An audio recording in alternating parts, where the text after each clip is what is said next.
warahmatullahi wabarakatuh. Waalaikumsalam warahmatullahi wabarakatuh. Hai teman-teman, saya di sini Zaki Faizul Haris dan beberapa teman saya di sini bisa perkenalan. Baik, nama saya Juanda Tamrin. Saya Konita Lutfia. Halo semua, saya Akila Kamila. Saya Firdaus Pascal Farera. Saya Muhammad Lutfi Prawira. Jadi di sini kami berkumpul ingin membahas beberapa topik nih. Jadi ada tema kita hari ini itu adalah nepotisme atau orang dalam. Jadi menurut kalian nepotisme atau orang dalam ini dari sudut pandang kalian itu bagaimana? Dari Konita dulu deh. Dari sudut pandang aku sih ya, menurut aku selagi yang orang dalamnya ini emang ngasih kesempatan buat dia yang punya keahlian di bidangnya, itu nggak apa-apa. Tapi kalau misalnya dia ngasih kesempatan buat orang-orang yang zolim, yang seenaknya mentang-mentang dia pakai orang dalam, itu nggak boleh sih. Kalau dari kamu? Kalau dari aku ya, sebenarnya nepotisme itu kan penyalahgunaan wewenang ya. Jadi kayak kita mungkin bisa seenaknya aja nih, karena kita mungkin punya banyak relasi atau apapun itu, sebenarnya itu diperbolehkan. Cuma kalau misalnya sampai disalahgunakan untuk hal-hal yang tidak baik, itu kayaknya juga merugikan banyak orang lain gitu loh. Jadinya kalau menurut aku lebih baik jangan gitu. Jadi dalam segala kemungkinan gitu lebih baik jangan dan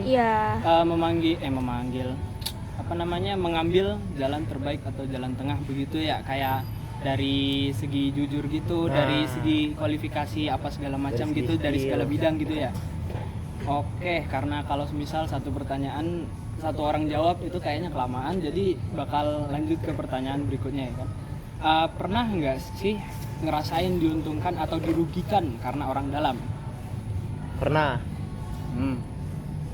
Nah gimana tuh, jawab Mas Kal. Aduh, pernah karena apa Malah nih pernah gitu doang. kan. Bansos. Bansos. Sebenarnya bansos itu ini ya cukup krusial ya. Bansos. Karena emang banyak masalah bansos ya sekarang-sekarang juga. Ceritanya tuh. Kalau bansos sendiri kebanyakan dikasih sama orang-orang yang kenalnya doang. Kalau aku sebagai pendatang dari Sumatera, jadi tidak dikasih namanya bansos. Harusnya kan adil bagi seluruh rakyat Indonesia, bantuan sosial. Udah sih itu aja. Selain Pascal ada nggak yang lain gitu, dapat pengalaman buruk atau pengalaman baik gitu dari orang dalam begini? Sebenarnya aku ada. Aku tuh waktu itu pernah gitu kan. Waktu aku masih menjalani pendidikan gitu kan. Yang namanya orang dalam itu kan mungkin kita punya relasi banyak gitu kan. Cuma untuk disalahgunakan itu kan gak baik gitu. Nah, apalagi yang mempunyai minat banyak gitu. Contohnya dalam perkuliahan aja deh gitu. Mungkin dalam aspek penilaian pun terkadang dosen atau maupun apapun itu terkadang masih memilih mungkin dari sepengalaman aku ya, karena entah itu kita baik dalam mencari branding dalam diri kita atau memang itu ada unsur-unsur nepotisme di dalamnya gitu loh. Jadi sebenarnya merasa terugikan aja kalau misalnya ada hal nepotisme kayak gini gitu. Kalau dari aku pribadi gitu ya, ini bukan cerita dari aku, dari bapak. Nah, dia pernah cerita pas masa-masa kuliah tuh dia lagi kerja kelompok gitu. Jadi dalam satu tim tuh ada beberapa orang dan semuanya tuh dia yang ngerjain gitu. Dari PPT, terus bahan objek presentasi apa segala macam, dia juga yang presentasi. Terus karena ini tadi nepotisme, dia tuh dapat C sendiri di kelompok itu. Karena apa? Dosennya tuh satu suku sama yang orang yang nggak ngerjain sama sekali di kelompok itu. Jahat sih, jahat. Iya, itu jahat. Itu dirugikan banget, berarti itu termasuk dirugikan banget ya. Terus juga bapak aku pernah cerita sampai sekarang dia nggak mau maafin dia, coy. Nah, karena sebenarnya kayak gitu tuh kita nggak pernah tahu ya orang lain tuh menganggapnya apa gitu kan. Karena sebenarnya nepotisme kayak gini tuh banyak lebih banyak mudorotnya ya, lebih banyak hal buruknya gitu. Apalagi merugikan orang lain ya kan. Bener.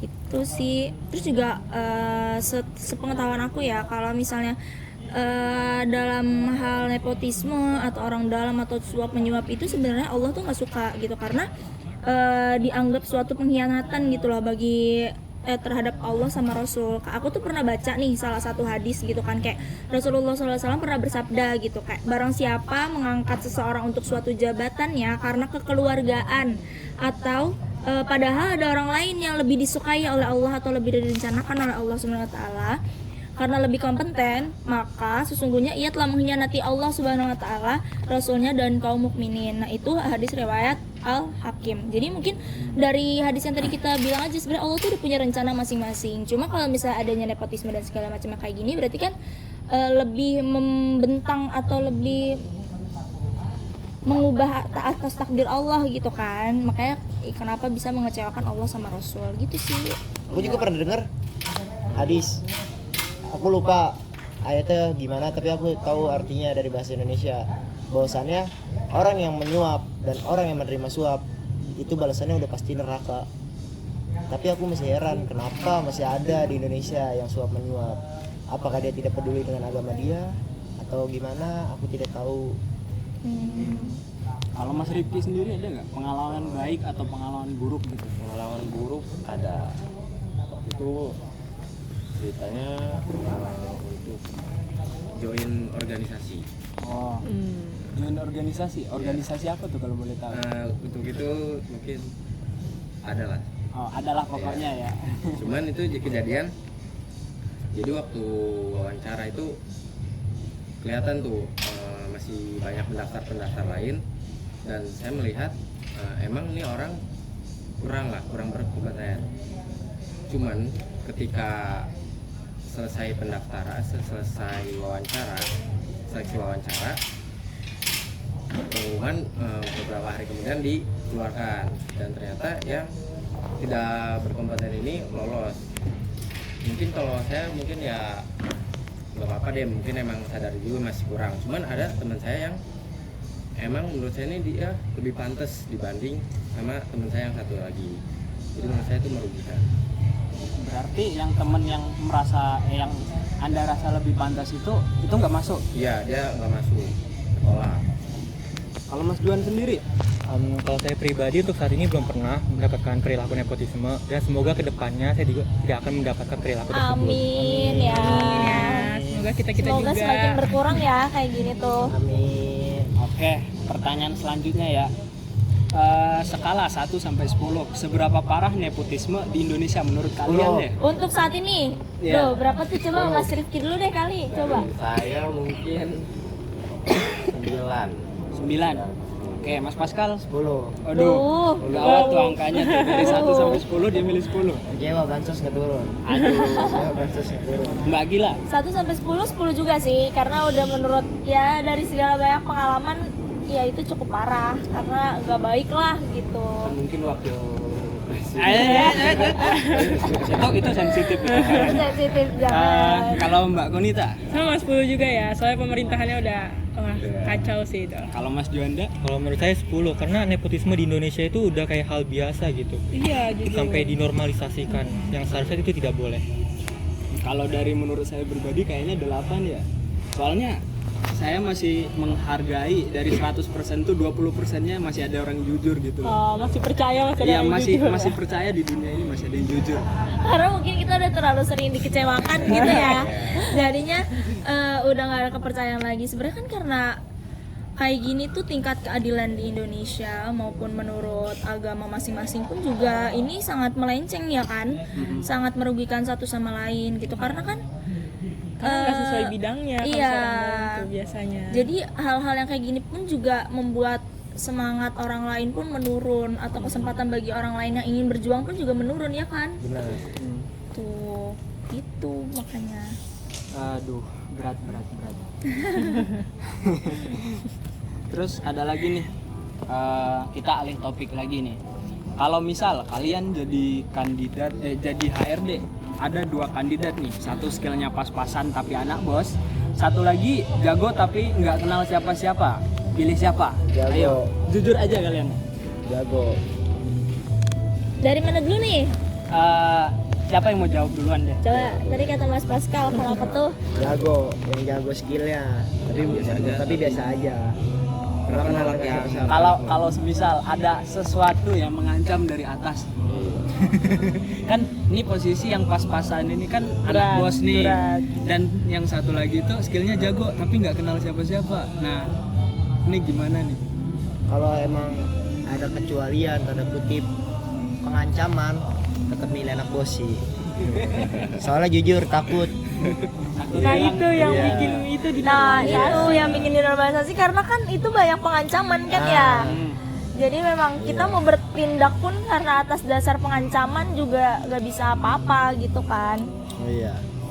Milih siapa Mbak? Yo, Mbak Konita coba ayo. Milih sebenarnya kalau misalnya nggak dapat ancaman ya dari bos, tapi kalau misalnya ancamannya masih kecil ya mungkin aku bisa tegasin lagi ke bosnya tentang skill-skill si anak baru ini gimana, aku jelasin lagi daripada si anak bos, atau mungkin anak bos ini bisa cari kerja di tempat lain. Kuat ya mentalnya ya, ngomong begitu ya sama bos ya. Terus Mbak Agila coba gimana? Kalau menurut aku sih lebih memilih untuk yang skillnya besar tapi dia bukan siapa-siapa ya. Karena menurut aku kayak membela kebenaran itu harusnya dijadikan nomor satu. Kayak dulu Nabi Muhammad gitu kan, mereka berjuang berperang untuk membela suatu kebenaran gitu. Mereka berani atas keputusan yang mereka pilih gitu kan untuk membela suatu kebenaran gitu. Jadi sebenarnya prinsip kayak gini tuh harus sudah ditekankan untuk zaman sekarang ya, karena kan membela suatu hal yang benar itu bukan baik untuk diri kitanya juga, tapi untuk yang lainnya juga gitu loh. Walaupun memang berat gitu, cuma kalau misalnya kita berada di jalan yang benar, insya Allah akan selalu selalu ada aja gitu jalannya gitu. Ada aja ya. Iya. Kalau Mas Rifki ayo anggapannya dengan olah kasus tadi. Agak berat ya, cuman mungkin kalau emang tidak ada ancaman, pertama ya saya tetap akan masukin yang memiliki skill kompeten lah. Cuman kalau emang ada ancaman pun mungkin Bisa dipertimbangkan lebih iya lanjut bisa ya. dipertimbangkan. Kalau semisal skillnya bisa naik atau Nah bisa iya turun. betul. Emang kita bisa lihat juga dia ada apa namanya kesempatan ya Bu, untuk emang improve skill dia atau enggak. Kalau Mas Juanda sendiri Kalau saya pribadi, saya pengen lolosin yang jago. Cuman di zaman sekarang ini orang-orang pasti bakal, apalagi atasan tuh sering banget mengancam kan. Jadi saya mungkin akan memilih dia yang punya koneksi, karena mencari kerja di zaman sekarang tuh susah banget. Apalagi lowongan pekerjaan yang juga semakin mengecil di zaman ini. Oke, ini ada satu lagi nih. Nepotisme itu selalu salah nggak? Misal bapak-bapak buka usaha terus ngajak anaknya kerja, itu salah juga nggak menurut kamu? Menurut saya tidak. Tidak. Ya. Kenapa? Itu usaha bapaknya kan. Ya. Nah ini menurut saya karena itu usaha bapaknya dan itu bapaknya yang punya. Menurut saya itu tidak akan merugikan orang lain. Yang paling rugi ya mungkin bapaknya, atau bapaknya juga pengen anaknya belajar. Jadi kalaupun emang anaknya masih banyak kurang, menurut saya itu emang buat ingin bapaknya itu anaknya belajar lah gitu. Melatih ya. Iya melatih. Bisnis lah. Iya. Tuh. Jadi menurut saya itu tidak merugikan karena tidak ada orang lain yang dirugikan, itu hanya keluarga sendiri. Ada tanggapan lain nggak? Nggak ada. Benar. Sama sih Sama. sebenarnya, cuma Iya. kalau misalnya menurut saya itu justru hal yang baik ya, karena kalau misalnya kita buka usaha tapi kita mengajak sebenarnya kita lihat dulu dari unsur apanya dulu gitu kan. Entah itu menjadi partner bisnis atau usahanya sudah gede lalu dia dimasukkan begitu saja, atau memang membangun dari awal. Kalau membangun dari awal itu termasuk merupakan salah satu hal yang baik, justru yang membuat kita tuh mempunyai semangat gitu. Nah kalau misalnya usahanya sudah besar gitu, dia mungkin seenaknya untuk masuk ke lingkup pekerjaan atau lingkup usaha itu, nah itu mungkin yang harus dicegah. Nah kalau misalnya untuk yang belajar bareng atau mendidik partner bisnis itu juga justru jauh lebih baik karena kita jadi sama-sama belajar, kita berkembang bersama gitu. Menurut saya sih kayak gitu. Bagus sih, bagus. Oke, selanjutnya kita masuk ke segmen penutup gitu, biar nggak terlalu panjang juga sih videonya gitu. Buat fresh graduate yang nggak punya orang dalam tanda kutip nih, strateginya apa biar tetap bisa bersaing? Punya skill, memperbanyak skill, memperbanyak koneksi orang dalam juga. Ya koneksi juga penting sih ya. Koneksi sebenarnya Tapi penting nggak ya. harus maksa buat dimasukin, cuma kayak nanya-nanya info loker aja. Loker gitu kan, Iya. sesuai sama kemampuan pribadi Iya. gitu kan. iya, memperbanyak skill karena skill itu sering harus dibutuhkan banget di Indonesia. Kita harus nguasain semua skill kalau bisa. Iya, pesan-pesan untuk fresh graduate sih intinya mah harus terus belajar ya, karena belajar itu nggak akan pernah habis waktunya untuk bagi setiap manusia, karena sampai kita tua pun kita akan selalu mempelajari banyak-banyak hal baru guys gitu. Jadi bukan cuma saat memulai pendidikan, saat SMA, SMP, kuliah saja, tapi di seumur hidup pun kita juga harus mempelajari banyak hal gitu loh. Dan yang paling penting sih Kak, ada kemauan dari diri kita. Kalau ada kemauan dari diri kita sendiri ya pasti semua itu akan ada jalannya sih gitu. Benar Intinya banget. kemauan dari diri sendiri tanpa didorong orang lain gitu lah. Semangat Iya. membara, wah siap. Jangan gampang nyerah aja karena kata-kata orang gitu. Oke, untuk penutup ini ada pertanyaan penutup gitu. Orang dalam versi ideal menurut kalian tuh kayak gimana? Masih boleh dibantu, tapi batasnya di mana gitu? Menurut aku ya kalau versi idealnya mungkin dibantunya kayak info loker aja sih, terus kita ngasih tahu skill-skill kita, terus kita nanya info loker kira-kira cocoknya di pekerjaan apa nih. Udah sih menurut aku cukup sampai situ aja, nggak harus yang kayak harus lolosin gue nih gitu. Nggak harus kayak maksa-maksa. Pokoknya gue harus masuk di sini. Gitu. Nah ya itu sebenarnya jangan, harus Nggak boleh. lebih Setidaknya bantuin. mendukung yang Iya. mendidik bareng ya, daripada harus langsung masuk ke dalam lingkupnya gitu.